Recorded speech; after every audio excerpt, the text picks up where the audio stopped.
बातमीला सत्याचा आधार म्हणजेच निर्भीड विचार. जमलेल्या माझ्या तमाम हिंदू बांधवांनो, भगिनी आणि मातांनो,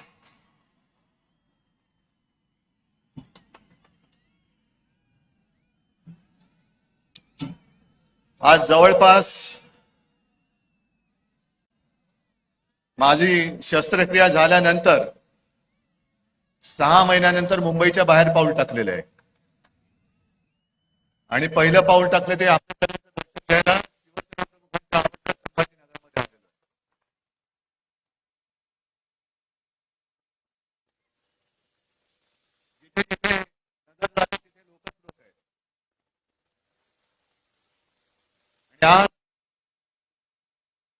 मराठवाड्यामध्ये शिवसेनेने जे पहिलं पाऊल टाकलं ती आजची तारीख. मला आठवत नाही आता ती केव्हाची सभा होती. कदाचित जी संभाजीनगरची पहिली महापालिका आपण जिंकलो होतो 87-88 आणि याच मैदानात सभा झाली होती. मी व्यासपीठावर तर सोडून द्या, पण बाजूच्या कुठल्या तरी एका इमारतीच्या गच्चीतून सभा पाहत होतो आणि माझा विश्वास बसत नाही. एवढी वर्ष झाली, एवढा काळ उलटला, पण आज सुद्धा मैदानाचा कोपरा आणि कोपरा गच्च भरलेला आहे. तोच उत्साह, तोच जल्लोष, तोच भगवा. कुठे काही कमी नाही, उलट वाढतंय. अजून मी येताना रस्त्यावरनं शिवसैनिकांच्या झुंडीच्या झुंडी इकडे येतात. आता बसणार कुठे? जागा नाही, नसतेच आपल्याकडे. आता मैदानच पुरत नाही, अशी आपली ताकद वाढत चाललेली आहे. पण मी मनापासून बोलतोय की मी आज आपल्या रूपामध्ये तुळजाभवानीचं दर्शन घेतोय.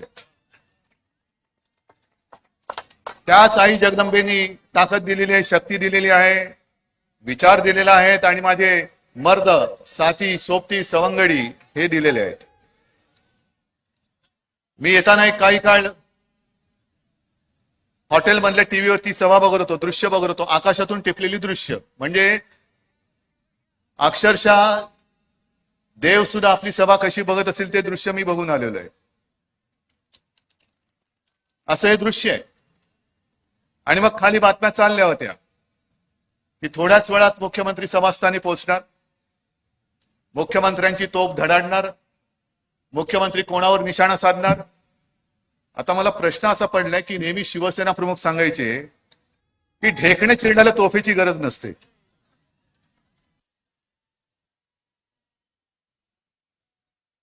ढेकणं आम्ही अशी चिरडत असतो आणि त्याच्यासाठी मला या सैनिकांची सुद्धा शक्ती तिकडे वाया नाही घालवायची.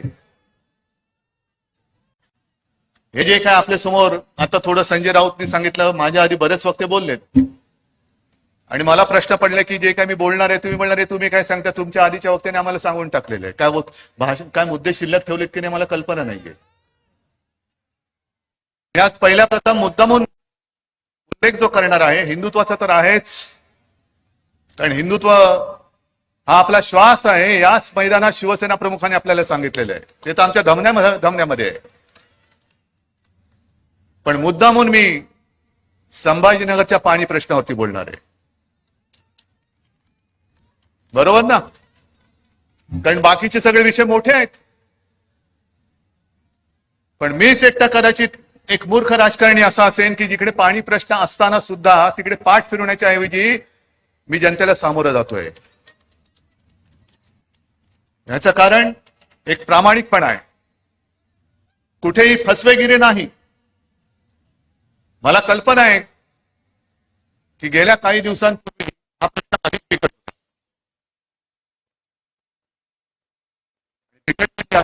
5-5 दिवसांनी येणारं पाणी आता 10 दिवसांनी येत होतं. बरोबर ना काही मंडळी? मला माहिती आहे तुम्ही तुमची दुःख वेदना बाजूला ठेवून एका भगव्या हिंदुत्वाच्या वेडापैकी तुम्ही आलेला आहात. मग तुमच्या मनामध्ये हा प्रश्न असेल की तुम्ही सांगताय ते आम्ही ऐकतोय, पण आमच्या नळाला पाणी नाही, तर तुमचं सगळं ओघवतं आणि धबधब्यासारखं ओसंडून वाहणारं वक्तृत्व आमचा पाण्याचा हंडा भरणार नसेल तर उपयोगाचं काय? पण आता त्याच्यामध्ये सुधारणा झाली की नाही हे तुम्ही सांगायचं मला.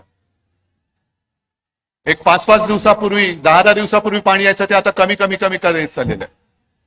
जुनी जी आपली योजना आहे त्या योजनेसाठी सुद्धा सरकारकडनं मी आता पैसे सांगितले की तुम्हाला मी पैसे देतो. जुनी योजना म्हणजे मी येताना मला विभागीय आयुक्त केंद्रेकर आणि महापालिका आयुक्त आस्तिक पांडे आणि त्यांचे सगळे सहकारी हे भेटले आणि मला त्यांनी सांगितले की साहेब आम्ही तुम्हाला काही डिटेल सांगू इच्छितो. म्हटलं डिटेल काय नाही, हातामध्ये दंडा घ्यायचा आणि माझ्या संभाजीनगरकरांच्या झारीतल्या शुक्राचार्य जो शुक्राचार्य बसलेला आहे तो उचलून बाहेर फेका, पण पहिला माझ्या संभाजीनगरकरांना पाणी द्या. जी जुनी एक योजना आहे ती सुद्धा मी सांगितली की शहरासाठी जुनी एक 700 मिलिमीटर व्यासाची एक आहे 1972 ची योजना गंजून सडून गेलेली आहे, तिच्यासाठी सुद्धा पैसे देतोय. हे गेल्या वर्षी मी आलो होतो, 1 वर्ष झालं समांतर जलवाहिनी बरोबर ना, त्याचं भूमिपूजन मी केलं होतं आणि मी तुम्हाला वचन केलेलं आहे. या योजनेचा पाठपुरावा मी स्वतः करेन. दुर्दैवाने गेले 1 वर्ष 1.5 वर्ष कोरोनामध्ये गेलं, पण त्या कोरोनामुळे आम्ही रडत नाही बसणार. जे मी केंद्रेकरांना सांगितलं की हातात दंडा घ्या आणि जे कोणी वाकडे तिकडे येतील त्यांना सरळ दंड्याने सरळ करा आणि ही योजना पहिली पूर्ण करा. मग एक प्रश्न निर्माण झाला की किमती वाढल्यात, स्टीलची किंमत वाढली, इतर जे काही त्याला मटेरियल लागतं त्याच्या किमती वाढल्या. होणार कसं? महापालिकेकडे पैसा नाही. मी परवाच्या कॅबिनेटमध्ये ही सगळी योजना जी आहे तिच्यासाठी पैसे देण्याची सुद्धा व्यवस्था आपल्या मंत्रिमंडळाच्या माध्यमातून शासनाने जबाबदारी घेतलेली आहे. 1 पैसा मी त्या योजनेला कमी पडू देणार नाही. आणि एवढं करून जर का कंत्राटदार आड्याला पाय लावून बसला तर मी अधिकाऱ्यांना सांगितले दया माया क्षमा न दाखवता सरळ पकडायचं आणि आतमध्ये तुरुंगात टाकून द्यायचा. कारण किती वर्ष नुसतं ऐकत बसणार, किती वर्ष आम्ही नुसते तुम्हाला हुलकावण्या देत बसणार. आणि हा जो काही मी निर्णय घेतला, काल सुद्धा वाईल्ड लाईफ बोर्डची मीटिंग घेतली आणि त्या जायकवाडीमध्ये ते आपल्याला याच्या विहिरीसाठी परमिशन लागते वाईल्ड लाईफची, ती आपण राज्याच्या पातळीवरती घेतलेली. आता तो प्रस्ताव केंद्राकडे गेलेला आहे. म्हणजे कुठेही काही आता कमी ठेवलेलं नाहीये. आणि हे निर्णय जे काही मी घेतले, आपल्या सरकारने घेतले, तुमच्या सरकारने घेतले, ते मध्ये कोणीतरी एक आक्रोश मोर्चा काढला होता, जन आक्रोश का जल आक्रोश. त्या आक्रोश मोर्चामुळे नाहीये तो आक्रोश, त्यांची सत्ता गेली म्हणून तो आक्रोश होता. संभाजीनगरकरांच्या पाण्यासाठी नव्हता. कारण जर का पाण्यासाठी तो आक्रोश असता तर आमच्या आधी 5 वर्ष तुम्हीच बसला होता तिकडे, आम्ही तुमच्या सोबत होतो. किती पैसे दिले होते या योजनेला? का नाही त्यावेळेला ही योजना सुरू करू शकलात? का नाही त्यावेळेला तुम्ही तुमच्या हस्ते भूमिपूजन करू शकलात? पण प्रत्येक वेळेला निवडणूक आल्यानंतर काहीतरी तुमच्या तोंडात फेकायचं, निवडणूक जिंकून जायचं आणि जिंकल्यानंतर नुसतं तंगवट ठेवायचं. हे हिंदुत्व शिवसेना प्रमुखांनी आम्हाला शिकवलेलं नाही. खोटं बोलणं हे आमचं हिंदुत्व नाही, कदापि नाही. अनेक काही चांगल्या गोष्टी करतोय. रस्त्याच्या आता सुधारणा होते, रस्त्यासाठी आता निधी दिलेला आहे. एक 3-4 वर्षापूर्वी संभाजीनगर मधले रस्ते कसे होते आणि अजून सगळे झालेले नाहीत. मी असा दावा अजिबात करत नाही की सगळे रस्ते बघा कसे गुळगुळीत झालेले आहेत, नाही, अजिबात नाही. पण रस्त्याच्या कामाला हात घातलेले आणि रस्ते सुद्धा नाही म्हटलं तरी पूर्ण होत चाललेले आहेत. हे संभाजीनगरकरांनी सांगायचं. रस्ते सुधारत आहेत. त्याच्यानंतर मध्ये येताना मी आता एक दर्शन घेऊन आलो, छत्रपती शिवाजी महाराजांचा तो पुतळा, त्याचं अनावरण झालेलं आहे. चांगला म्युझियम होतो आहे, मोठा ॲक्वेरियम होतो आहे, पर्यटनासाठी जंगल सफारी होते आहे. किती किती गोष्टी सांगायच्या. अगदी मेट्रोची सुद्धा जर का गरज लागली तर मेट्रोसाठी सुद्धा प्लॅन बनवण्याची सुरुवात ही आपण केलेली आहे. पण आपल्याकडे जी मेट्रो बनेल ती मेट्रो शहराचं विद्रुपीकरण करणारे नसेल. काही घाईत आम्हाला निवडणुका जिंकायच्या आहेत, वाटेल ते करा, शहराची विल्हेवाट लागली तरी चालेल, पण मेट्रो झालीच पाहिजे. हे असं विध्वंसक विकास काम आमच्याकडनं आम्ही कधी केलेलं नाही आणि होऊ देणार नाही. मी जे काही काम आम्ही करू ते शहराची, संभाजीनगराची शान वाढवणारी असेल आणि वाढवणारच काम हे आपलं सरकार केल्याशिवाय राहणार नाही. हे वचन तुम्हाला मी इथे सगळ्यांच्या साक्षीने, संभाजीराजे आणि शिवरायाच्या साक्षीने तुम्हाला मी देतोय. मुद्दे बोलण्यासाठी सारखे बरेच आहेत. एक नेहमीचा मुद्दा आता काय होतं, सत्ता असताना सुचत नाही. मी मगाशी बोललो आणि सत्ता गेल्यानंतर सगळ्यांचे एकदम अंगात येतं, हे संभाजीनगर कधी करणार, संभाजीनगर कधी करणार. हे कोणी सांगायचं आपल्याला? त्यांनी. संभाजीनगर माझ्या वडिलांनी वचन दिलेलं आहे, शिवसेना प्रमुख हिंदू हृदय सम्राट बाळासाहेब ठाकरेंनी दिलेलं वचन आहे. ते मी विसरलेलं नाही, विसरणार नाही, ते केल्याशिवाय राहणार नाही. पण आधी मला जे ओरडतायत, बोंबलतायत, म्हणजे तुम्ही नाही हो, पलीकडचे, की संभाजीनगर कधी करणार, त्यांना मला सांगायचं आहे की जवळपास 1-1.5 वर्ष झालं विधानसभेमध्ये ठराव मंजूर झालेला आहे, कॅबिनेटने मान्यता दिलेली आहे. एक सुरुवात म्हणून माझ्या या संभाजीनगर विमानतळाचं नाव छत्रपती संभाजी महाराज विमानतळ करा असा ठराव आम्ही केंद्राकडे दिलेला आहे. का नाही होत आहे अजून? तुमच्याकडे काही दिलं का झाकून ठेवायचं आणि आम्ही काही नाही केलं तर बोंबलत सुटायचं? हा आक्रोश होऊ शकत नाही. जर तुमच्यामध्ये प्रामाणिकपणा असेल तर या शहराचं नुसतं नामांतर नव्हे, संभाजीनगर मी जेव्हा या शहराचं नामांतर करेन तेव्हा छत्रपती संभाजी महाराजांना आदर्श वाटेल, अभिमान वाटेल, असं हे नगर करून दाखवेन. हे सुद्धा वचन मी तुम्हाला देतोय. नाहीतर नाव बदलायला काय आता मी बदलू शकतो, पण नाव बदललं आणि तुम्हाला पाणी नाही दिलं, नाव बदललं आणि खड्ड्याचे रस्ते दिले, नाव बदललं आणि रोजीरोटी नसेल, तर संभाजी महाराज सुद्धा म्हणतील की अरे चल एकदा रायगडावरती टकमक तोक तुला दाखवतो. नाही, नावाला सार्थ असं माझं शहर असलं पाहिजे. आणि म्हणून पहिला प्रथम तुमच्याकडे जो, म्हणजे त्यांच्याकडे जो दिल्ली दरबारी दिलेला आहे विमानतळाचं नाव बदली करण्याचा प्रस्ताव, जा बसा तिकडे, आक्रोश करा की आमच्या राज्याच्या विधानसभेमध्ये एकमुखी एकमताने हा ठराव मंजूर झालेला आहे की चिकलठाणा विमानतळाचं नाव छत्रपती संभाजी महाराज विमानतळ करायचं आहे. तो पहिला मंजूर करून आणा. चला, आम्ही तुमचा सत्कार करतो, आम्ही तुमचा सत्कार करतो. पाण्याचा प्रश्न आहे, संजय राऊत यांनी उल्लेख केला. महागाई वाढते आहे, रुपया रोज खाली गडगडत चाललेला आहे. जरा एक मिनिट, थोडंसं मला बोलू द्या, मग तुम्ही बोला.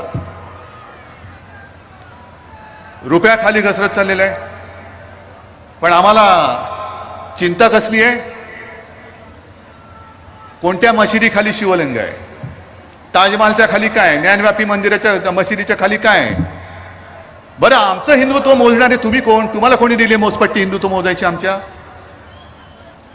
आणि असं आम्ही नेमकं काय केले की आम्ही हिंदुत्व सोडले असं बोंबलत सुटलेत? आणि मी मुंबईच्या सभेमध्ये म्हटलं, त्याचा पुनरुच्चार करतोय की चला होऊन जाऊ द्या. शिवसेनेने हिंदुत्वासाठी आजपर्यंत काय केलेलं आहे आणि भारतीय जनता पक्षाने आजपर्यंत हिंदुत्वासाठी काय केले, एकदा खुल्या मंचावरती होऊन जाऊ. आम्ही सांगतो आम्ही हे केलं, तुम्ही सांगायचं आम्ही हे केलं. अहो, साधी गोष्ट आहे. एक तर बाबरी मशीद पाडल्यानंतर यांची पळापळ झाली होती, तुम्हाला सगळ्यांना माहिती आहे. आता देवेंद्र फडणवीस सांगतायत की मी तिथे गेलो होतो, त्याच्याबद्दल सुद्धा मी गेल्या सभेत बोललोय. शिवसेना तिकडे नव्हती. मग ज्या संभाजीनगरमध्ये मी इकडे आलेलो आहे त्या संभाजीनगरकरांना विचारा की आपले मोरेश्वर सावे आणि त्यांच्यासोबत शिवसैनिक बाबरीचे इथे पाडायला गेले होते की नव्हते? मोरेश्वर सावे आपले महापौर होते, खासदार होते, बाकीचे सगळे तमाम शिवसैनिक तिकडे गेले होते. आणि फडणवीसजी सावे गेले नसतील तिकडे तर तुमच्याकडे आलेले त्यांचे चिरंजीव जे आमदार झालेत त्यांनी सांगावं माझे बाबा गेले नव्हते.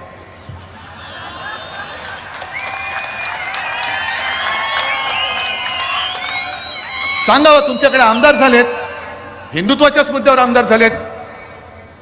मग त्यांना सांगा, त्या आमदारांना सांगा की बाबा तू ज्याची पालखी वाहतोस त्या फडणवीसांना सांग तुझे वडील तिकडे गेले होते की नव्हते. मग खरं खोटं काय ते होऊन जाऊ द्या. एक तर गेले नव्हते तर तसं सांगा माझे बाबा तिकडे गेले नव्हते, त्यांनी उगाच खोटं सांगितलं. आणि जर गेले असतील तर जाऊन ठामपणे देवेंद्रला सांगा तू कुठे होता, तुम्ही कुठे होतात माहिती नाही, पण माझे बाबा तिकडे गेले होते, तमाम शिवसैनिक त्यांच्यासोबत तिकडे गेले होते. कोणाला हिंदुत्व शिकवत आहे? बाबरी पडल्यानंतर अगदी अडवाणीजींचं स्टेटमेंट आहे, अटलजींचं स्टेटमेंट आहे, सुंदरसिंह भंडारींचं स्टेटमेंट आहे. हे काय अगदी शिवाजी महाराजांच्या आधीचा इतिहास नाही मी तुम्हाला सांगत, हा गेल्या काही वर्षांपूर्वीचा इतिहास आहे.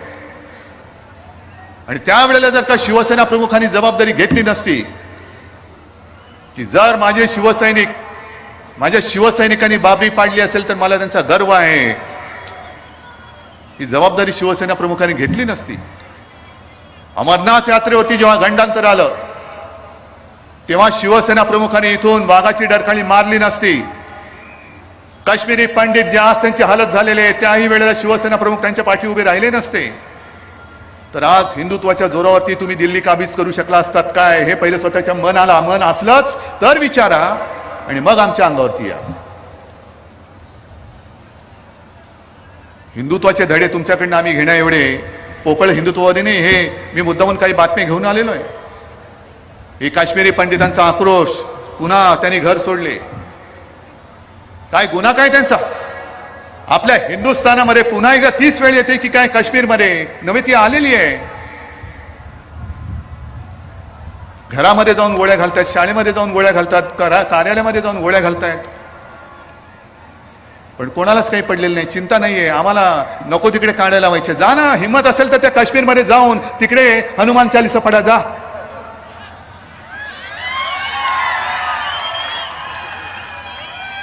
जा, उगाच कुठेतरी जाऊन ते दुधाचा अभिषेक काय करताय, हनुमान चालीसा नाही पडलं तर हिंदुत्व नाही. अरे हे नामर्दाचं हिंदुत्व आमच्याकडे नाहीये. मर्द असाल तर काश्मीरी पंडितांची पहिली रक्षा करा, जा तिकडे, हिंमत असेल तर तिकडे जा. आणि मी वारंवार सांगितलेले, ही शिवसेना म्हणे शिवसेना प्रमुखांची नाहीये, मग कोणाची?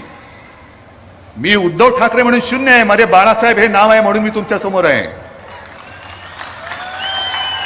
उद्धव बाळासाहेब ठाकरे म्हणून तुम्ही माझ्यावरती प्रेम करता, म्हणून तुम्ही एवढे सगळे जण आज ही सभा माझे विचार ऐकायला तुम्ही आलात. उद्धव ठाकरे हा क्षुद्र आहे, पण त्या बाळासाहेबांनी जे आम्हाला हिंदुत्व शिकवलेलं आहे ते बरोबर आहे. त्याच्यावरनं आंदोलन सुरू झालं. आता काय सांगितलं बाळासाहेबांनी? मला देवळात घंटा बडवणारा हिंदू नकोय, मला अतिरेक्यांना बडवणारा हिंदू पाहिजे. मग आज जे काय तुम्ही बसलेत, मला आठवते बाबरी मशिदीचं जेव्हा संपूर्ण ते आंदोलन चाललं होतं त्यावेळेला घोषणा काय होत्या? जो हिंदू हित की बात करेगा वही देश पर राज करेगा.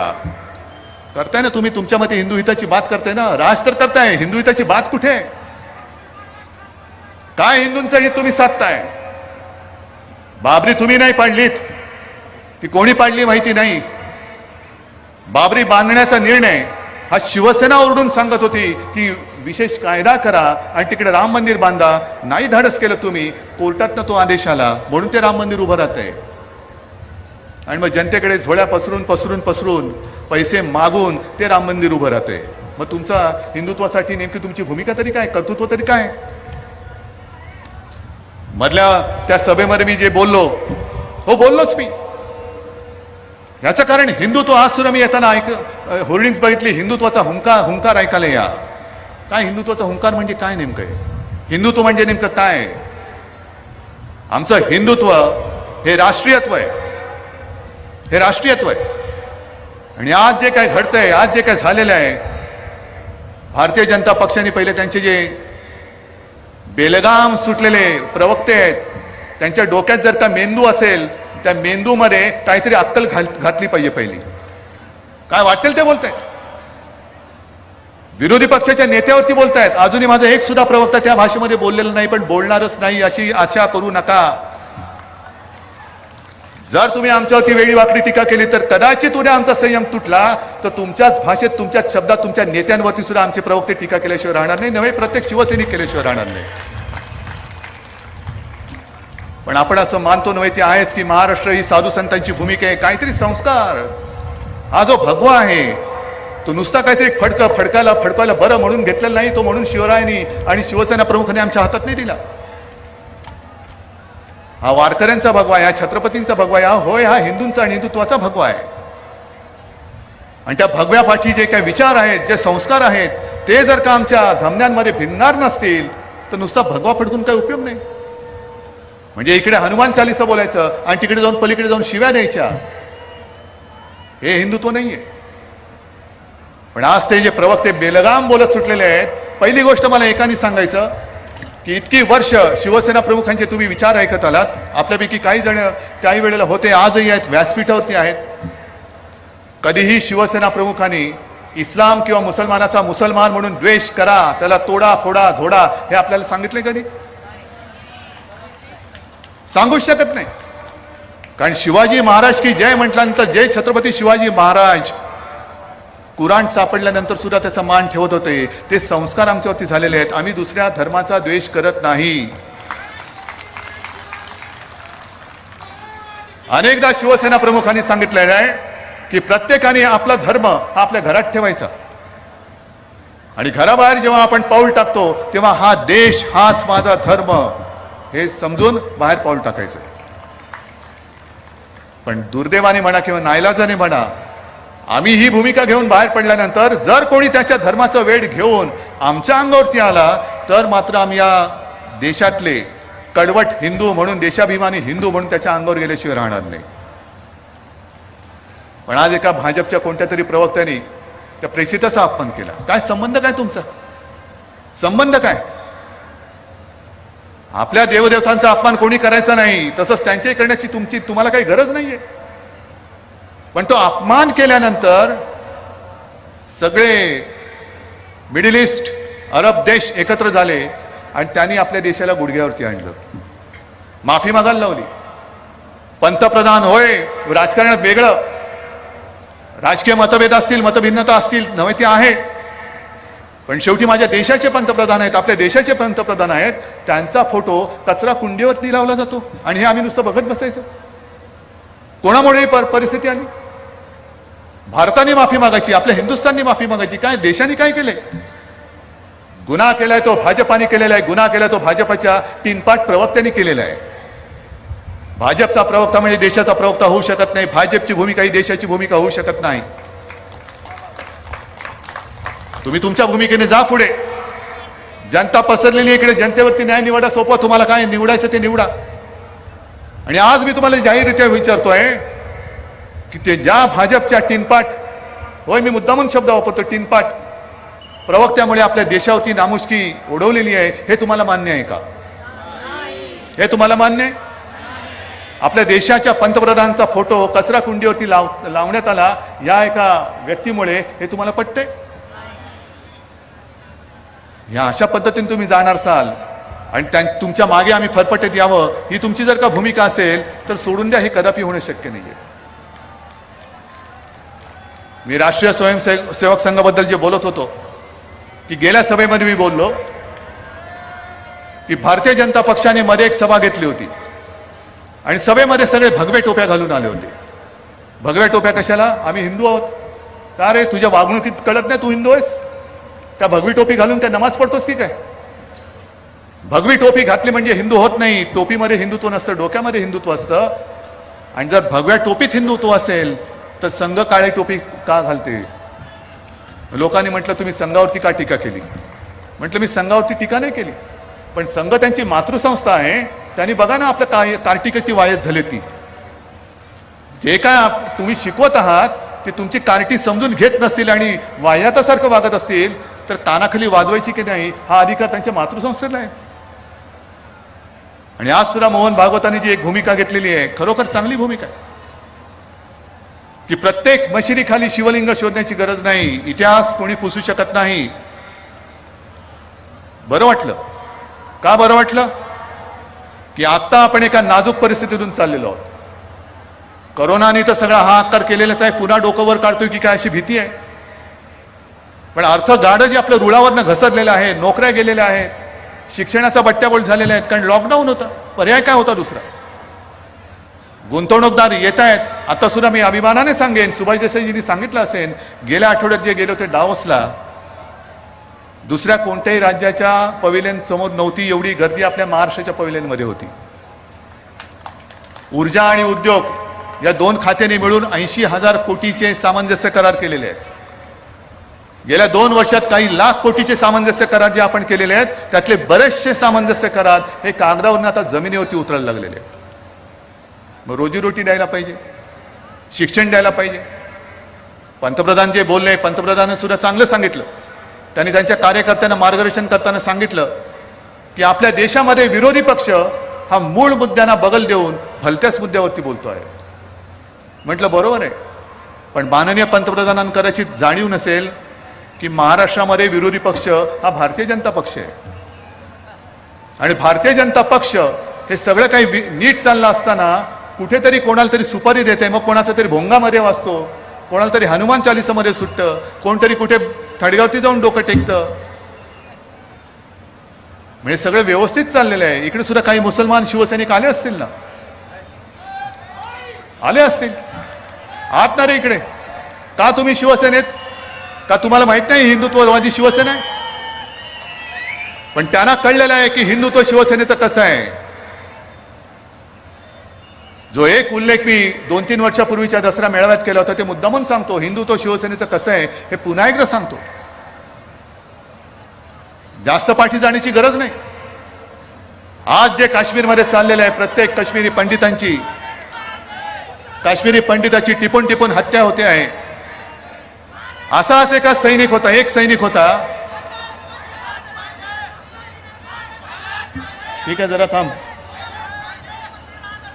असाच एक सैनिक होता आणि तो सैनिक आपल्या देशाकडनं लढत होता.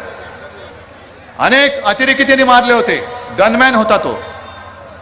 सुट्टीवरती म्हणून निघाला, घरी जायला निघाला, त्याचं मधल्यामध्ये अपहरण केलं गेलं.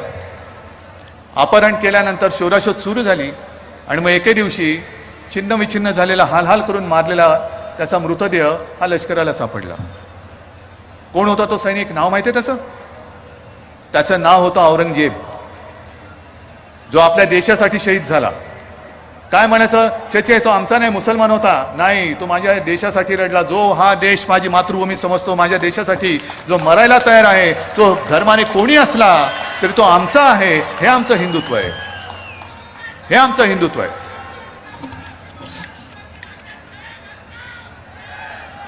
आणि हे असं हिंदुत्व आम्ही घेऊन पुढे जात असताना जी कामं आपण केलेली आहेत, इकडे बसलेत संभाजीनगरचे आहेत, मराठवाड्याचे आमदार आहेत, सगळे नेते आहेत. जी विकास कामं आपण करतो आहोत, मुंबई ते नागपूर हिंदू हृदय सम्राट शिवसेना प्रमुख बाळासाहेब ठाकरे समृद्धी महामार्ग हा येत्या काही दिवसात बराचसा या संभाजीनगरपर्यंत पूर्ण होईल. पण मुद्दामून तुम्हाला सांगतो की ह्या महामार्गाचा आणखीन एक वळसा आपण जालनापासून नांदेडपर्यंत नेतो आहोत. सगळे जोडतो, सगळे जवळ या. परभणी आणि धाराशिव किती वर्षापासून वैद्यकीय महाविद्यालयाची मागणी होती ओमराजे? 93 पासून तिला मान्यता दिलेली आहे. घृष्णेश्वर मंदिर आहे, त्याचा सभामंडप नवीन करतो आहे. एवढंच नाही तर हळूहळू जसं जमत जाईल तसं आपल्या राज्यातल्या प्रत्येक पुरातन मंदिराचं संवर्धन करण्याचं महाविकास आघाडीच्या सरकारने ठरवलेलं आहे. गडकिल्ल्यांचं जतन करतोय, त्यांचं संवर्धन करतोय. संभाजीनगरमध्ये आपण संत विद्यापीठ त्याची सुरुवात झालेली आहे, त्याचा अभ्यासक्रम ठरतोय. काय हे हिंदुत्व नाहीये? हे सगळे जे काय आम्ही करतोय, मंदिरांचं जतन करतोय, गडकिल्ल्यांचं जतन करतोय, संत विद्यापीठ, कधीतरी तुमच्या डोळक्यामध्ये असं विद्यापीठ स्थापन करण्याची कल्पना शिवली तरी होती? आज संत विद्यापीठ उभं राहत आहे, महाविद्यालय उभी राहत आहेत, नोकऱ्यांसाठी गुंतवणूकदार येत आहेत, महाराष्ट्र पुढे चाललेला आहे. पण हे बघवत नाहीये. कारण असंच जर का सुरू राहिलं तर 2.5 वर्ष तर अशीच झाली. तुमच्या सगळ्यांच्या आशीर्वादाने सरकारला 2.5 वर्ष झाली, विश्वास नाही बसत. रोज ज्यांच्या स्वप्नामध्ये उद्या सरकार पडणार, परवा सरकार पडणार आणि सरकार पडल्यानंतर मीच पुन्हा येणार, हे जे होतं त्यांना ते चिमटे काढून बघतायत की अरे 2.5 वर्ष झाली, ज्याला प्रशासनाचा काडीचा अनुभव नव्हता असा माणूस हा मुख्यमंत्री म्हणून बसलाय आणि बिनबोभाट नाही तर विकासाच्या दिशेने पुढे सरकवणारी, महाराष्ट्राला पुढे नेणारी ही 2.5 वर्ष झालेली आहे. पण मला तुम्हाला सगळ्यांना त्याच्यासाठी खास धन्यवाद द्यायचा आहे. कारण ही वाटचाल ही सोपी नव्हती आणि पुढची वाटचाल सुद्धा सोपी नाहीये. पण केवळ आणि केवळ तुमचं प्रेम, तुमचा आशीर्वाद आणि त्याहीपेक्षा मोठा तुमचा विश्वास. नाहीतर महाराष्ट्राचं मुख्यमंत्रीपद सांभाळणं, तेही काँग्रेस आणि राष्ट्रवादी सोबत, म्हणजे इतके वर्ष ज्यांच्या बरोबर आपण लढत होतो. आणि हे मी मागे सांगितलेले 25-30 वर्ष ज्यांना मित्र म्हणून आपण मांडीवरती बसलो होतं, तो आपल्या उरावरती नाचायला बघायला लागला. आणि ज्यांच्याबरोबर भांडत होतो त्यांनी आपल्याला मान सन्मान देऊन सरकारमध्ये महाराष्ट्राचा विकास करून घेण्याची आणि देण्याची ही संधी आणि साथ दिलेली आहे. म्हणजे जो मित्र होता तो एवढा हाडवैरी झालेला आहे आणि जे वैरी होते ते मित्र झालेले आहेत. मला नेमकं हेच कळत नाही की भारतीय जनता पक्ष जेव्हा म्हणजे हे तर आपल्याला सर्वांना कल्पना आहे की एक जमाना असा होता की देशाच्या संपूर्ण कानाकोपऱ्यामध्ये शिवसेना आणि भारतीय जनता पक्ष हे राजकारणामध्ये अस्पृश्य होते. अस्पृश्य कोणी जवळ यायला तयार नव्हते. का? तुम्ही हिंदुत्ववादी आहात. तुम्ही हिंदुत्ववादी आहात. मुख्यमंत्री पद, पंतप्रधान पद, साधं महापौर पद मिळालं तरी आपल्याला काय बाजी मारल्यासारखं वाटत होतं, कारण हिंदुत्वाच्या वरती आधारावरती जिंकलेली ती निवडणूक असायची. पण 25-30 वर्ष कठीण काळ होता तेव्हा तुम्ही आमचा उपयोग करून घेतलात. आणि जेव्हा तुमच्या स्वतःचं सरकार आल्यानंतर हीच शिवसेना प्रमुखांची शिवसेना, ज्या शिवसेना प्रमुखांनी तुमच्या नेत्यांना सुद्धा संकटातून वाचवलेलं आहे, ती शिवसेना तुमच्या डोळ्यात खुपायला लागली. ही शिवसेना एकदम तुमची वैरी म्हणून दिसायला लागली. मग काढा ना, जेवढे जेवढे तुमचे सहकारी तुम्ही सरकार स्थापन केल्यानंतर आले. अटलजी होते तेव्हा तर 25-30 होते, आता सुद्धा 28-30 होते. राहिले किती बघा. नितीश कुमार असेल, रामविलास होते, चंद्रबाबू होते.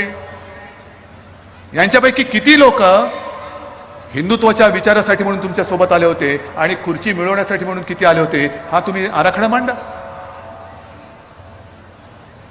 मग आज जो काय तुम्ही प्रकार चालवले आहात की इतकी वर्ष ज्यांनी तुम्हाला जपलं, जोपासलं, मोठं केलं, अगदी संभाजीनगर मध्ये सुद्धा मी दाखला देईन की एक दिवस मला आठवतंय गोपीनाथ मुंडे घरी आले होते, शिवसेना प्रमुखांसोबत बोलत होते आणि बोलता बोलता गोपीनाथजींनी सांगितले की बाळासाहेब यावेळेला महापौरपद आम्हाला द्या. एका क्षणाचाही उशीर न लावता बाळासाहेबांनी सांगितलं ठीक आहे, यावर्षी भाजपचा महापौर. बाळासाहेब कधी कागदावरती आकडेमोड करत नव्हते. नाही नाही नाही नाही, तुझे नगरसेवक किती, माझे नगरसेवक किती, ह्याचे नगरसेवक किती, मतदान करणार, अपक्ष काय करणार. शिवसेना प्रमुखाने एका क्षणात सांगितलं कोण महापौर झाले तेव्हा ते तुम्ही सांगाल. भागवत कराड वरती गेलेत. म्हणजे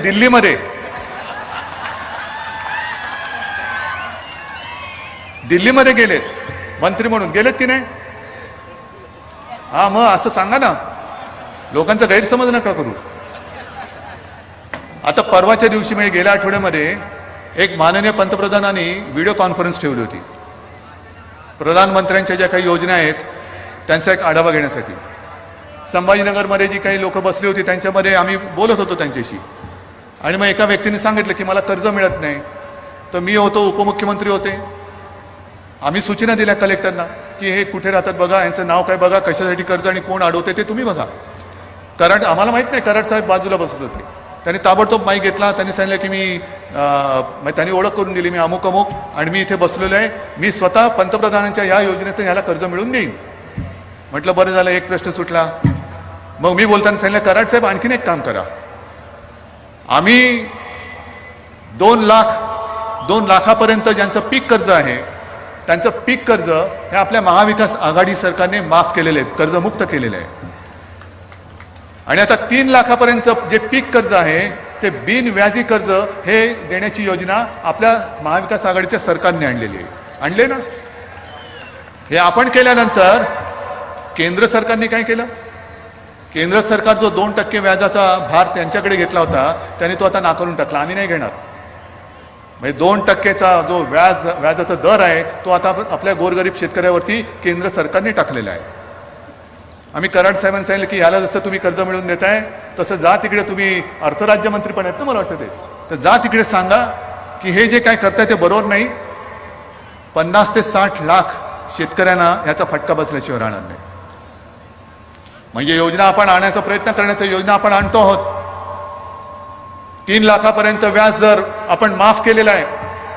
पण महाराष्ट्र सरकारने केल्यानंतर केंद्र त्यांच्याकडे जो 2%चा व्याज दर होता तो त्यांनी आता शेतकऱ्यांवरती लावायला लागलेला आहे. अनेक अशा योजना आहेत. जा आक्रोश करायचा असेल तर दिल्लीमध्ये जा आणि त्यांना सांगा पीक विमा जी योजना आहे ती शेतकऱ्यांसाठी आहे का विमा कंपन्यांसाठी आहे, हे एकदा तिकडनं जाऊन आक्रोश करा तिकडे आणि त्यांच्याकडनं एकदा माझ्या महाराष्ट्राला सांगा कोणासाठी ही योजना आहे.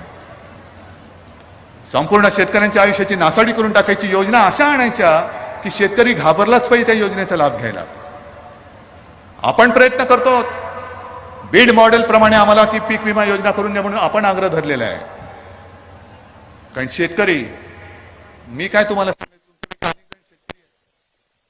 ज्या वेळेला अवकाळी पाऊस येतो, अतिवृष्टी होते, सततधार येते, दुष्काळ पडतो, त्यावेळेला आम्ही सगळे तुमच्या बांधावरती येतो.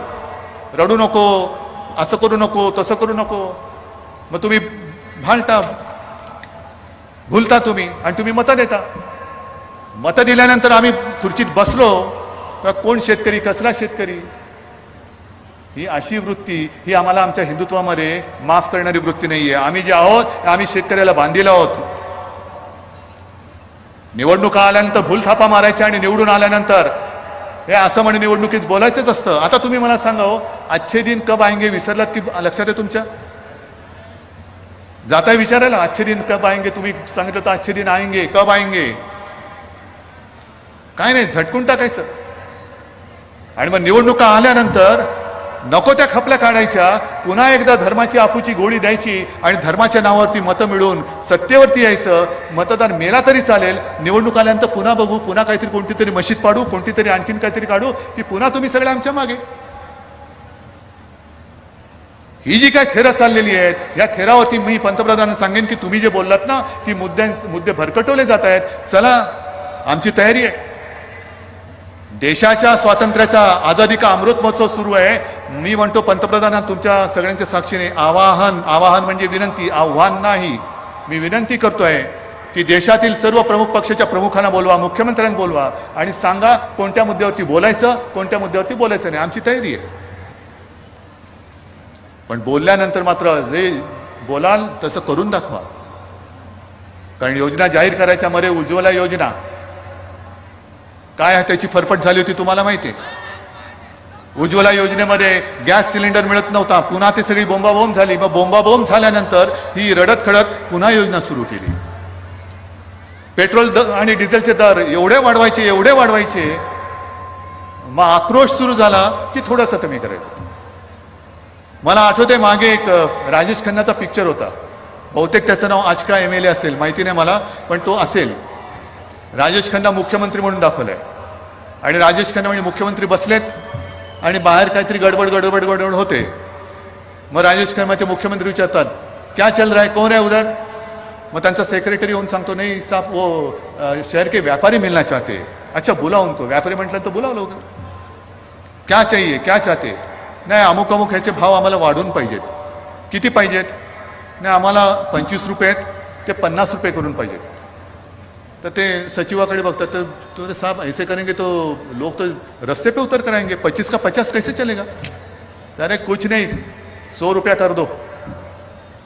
सगळे गार होतात, व्यापारी पण उठतात, सेक्रेटरी उठतात. असं कसं? अहो 25चं 50 केलं तरच लोक रस्त्यावरती उतरणार आहेत, तर तुम्ही 50चं 100 करताय. लोक रस्त्यावरती येतील, काय सांगायचं त्यांना? ते मुझे पता है, लोग रस्ते पे आएंगे, आने दो. फिर मुझे मिलने आएंगे, आने दो. फिर मैं आपको बुलाऊंगा. फिर लोग बोलेंगे ये 25 रुपए का दाम इन्होंने 100 रुपया किया, तो मैं कहूंगा कि 100 रुपया नहीं चलेगा, आप 50 कर दो. काय कळलं तुम्हाला? म्हणजे जेवढे तुम्हाला पाहिजे तेवढे मी देतो, पण त्याचे डबल करा. म्हणजे मग ते सगळे बोंबाबोंब झाले का मी अर्धे केल्यासारखं दाखवीन. म्हणजे मुख्यमंत्र्यांनी भाव अर्धे केले, म्हणजे तुम्ही खुश, व्यापारी खुश, आम्ही खुश. पण मी तसं करणार नाहीये. मी पेट्रोल डिझेलचे दर कमी करणार वगैरे ह्या सगळ्या गोष्टी आहेत त्या वेगळ्या आहेत. पण आपल्या सरकारने संभाजीनगरच्या पाणीपट्टीचे दर कमी केलेत, हे तुम्हाला माहिती आहे का? येत्या 15 दिवसात त्याची अंमलबजावणी सुरू होईल. झाले ना? तुमचा गुंठेवारीचा प्रश्न सुटला की नाही सुटला? कारण मीच इकडे येत होतो आणि प्रत्येक सभेत गल्लोगल्ली जाऊन सांगत होतो गुंठेवारीच्या तिथल्या विभागामध्ये की आमच्या हातामध्ये सत्ता द्या, आम्ही गुंठेवारीचा कायदा रद्द करू.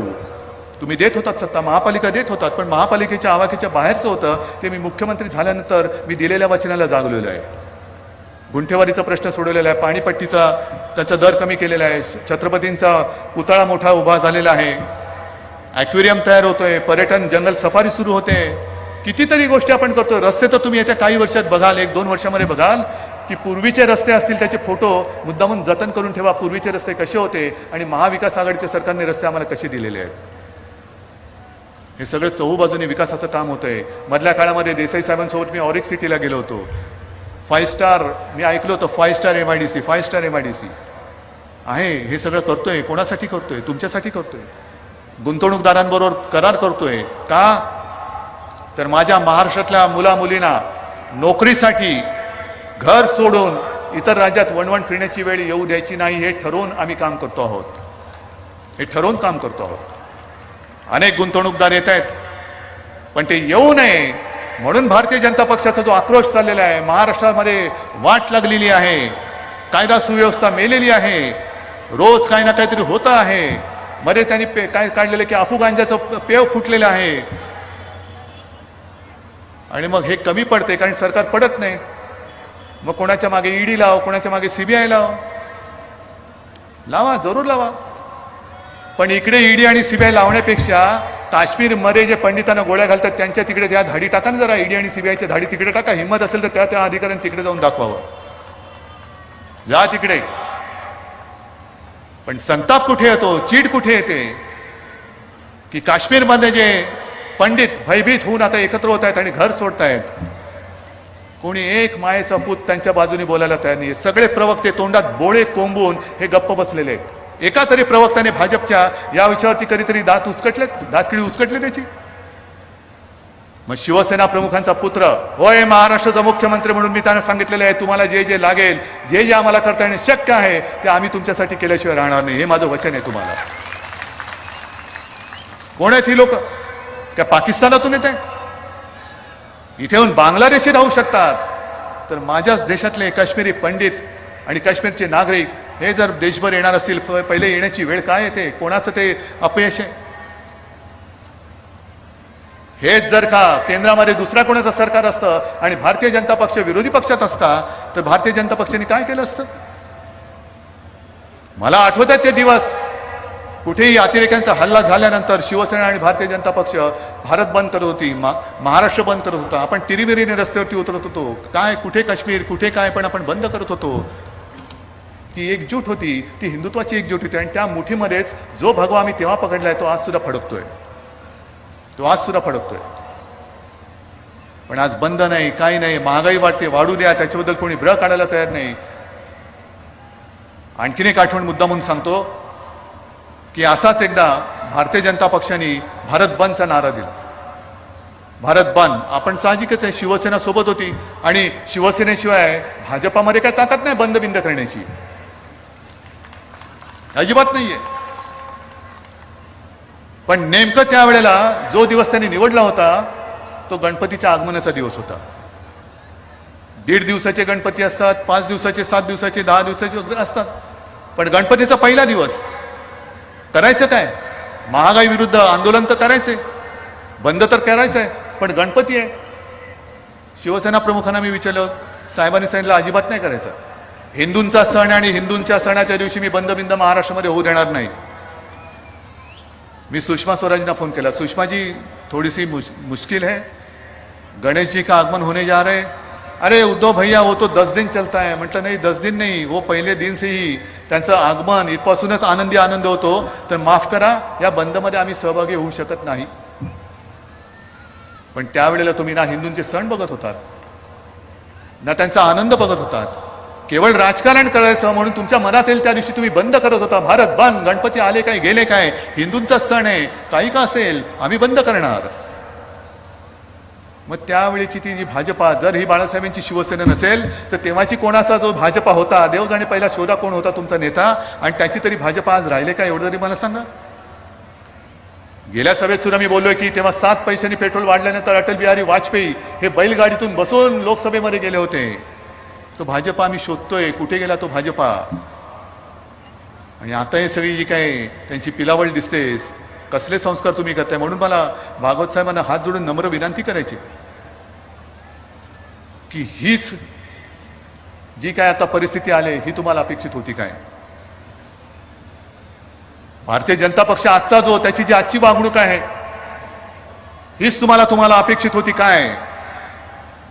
आणि आज जे तुमचे प्रवक्ते बोलतायत, अगदी आमच्यावरती खालच्या पातळीवरती जाऊन बोलतायत, कुटुंबियांवरती हल्ले चाललेत, शाब्दिक हल्ले चाललेत, खोटे नाटे आरोप चाललेत. प्रवक्त्यांच्या त्या वाचाळपणामुळे देशाची अब्रू जाते.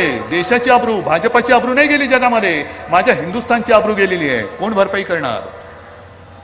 आणि मग मागे जसं भारतीय जनता पक्षाने एक 84 कॅम्पेन केलं होतं की हे वाढलं ते वाढलं, अमुक चालले तमुक चालले, कुठे नेऊन ठेवलाय महाराष्ट्र माझा. मग मला आज भारतीय जनता पक्षाला विचारतोय की तुम्ही ज्या दिशेने चाललेला आहात, ज्या पद्धतीने तुम्ही वागत आहात, अरे कुठे नेऊन ठेवणार आहात हिंदुस्थान आणि महाराष्ट्र माझा, कुठे नेऊन ठेवणार आहात? विचारा, भारतीय जनता पक्षवाले आले का विचारा, कुठे नेऊन ठेवणार आहात महाराष्ट्र माझा, कुठे नेऊन ठेवणार आहात हिंदुस्थान माझा? आणि ज्या पद्धतीने तुम्ही हल्ले करता, तुम्ही हिंदुत्वाला बदनाम करताय, शिवसेनेला शिवसेना बदनाम होऊ शकत नाही. कारण प्रत्येक वेळेला आपत्ती असो किंवा काही असो, रक्तदान करायचं असेल तर शिवसैनिकाच्या रांगा लागतात, तुमच्या कार्यकर्त्यांचे रागू शकत नाही.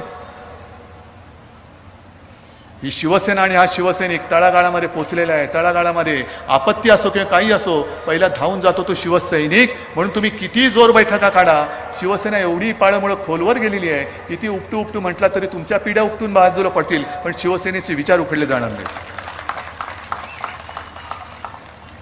आणि या पद्धतीने आपण जातो आहोत. म्हणून हिंदुत्व म्हणजे काय आहे. रामाची भक्ती तर आहेच, राम भक्त आम्ही आहोतच. तो एक बघितलं ना, कोण कुठला शिवसैनिक काय त्याला माझ्याबद्दल वाटलं, श्रीराम श्रीराम श्रीराम करत आला, आता सुद्धा तो माझ्या समोर आला, नसता आला तो लिहित बसला असता. पण हे सगळ्यांचे असे आशीर्वाद, अशी प्रेम, हे सगळं मिळतंय म्हणून मी तुमच्या समोर येऊ शकतो,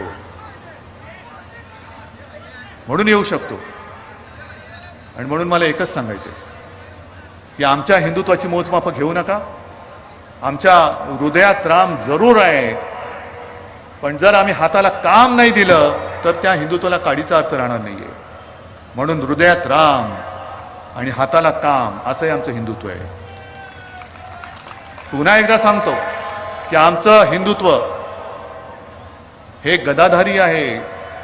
फडणवीसांच्या भाषेमध्ये गदाधारी नाही, कारण गद्यानं आम्ही सोडलेलं आहे. आणि आजची ही सभा एकदाच मला सांगायचं, उत्तर द्यायचं, ह्याच्यामध्ये भाड्याने आणलेले लोक आहेत का? जरा थोडा हातबीत वर करून सांगा जरा.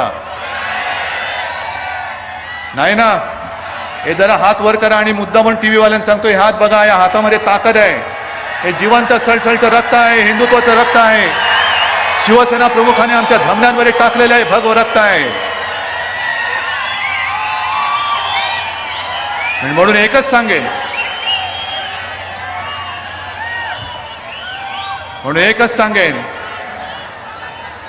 की एक तर आमच्या अंगावर येण्याचा प्रयत्न करू नका, कारण आमचे हे सगळे जे हात आहेत हे ढेकणं चिरडण्यासाठी नाही आहेत, तर हिंदुत्वाचं रक्षण करणारे आमचे हात आहेत. जो या देशासाठी मरायला तयार आहे, जो या देशासाठीच जगायला तयार आहे, तो आमचा आहे, आणि त्यांचं रक्षण करणं हे आमचं काम आहे. आणि असं आमचं हिंदुत्व आहे. आपण सगळेजण इथे आलात, मी खरंच सांगतो की तुमच्या दर्शनाने माझ्यामध्ये 100 नव्हे तर लाख हत्तींचं बळ आलेलं आहे. आपले आशीर्वाद, आपलं प्रेम हे असंच कायम ठेवा, एवढीच एक नम्र विनंती करतो. जय हिंद, जय महाराष्ट्र.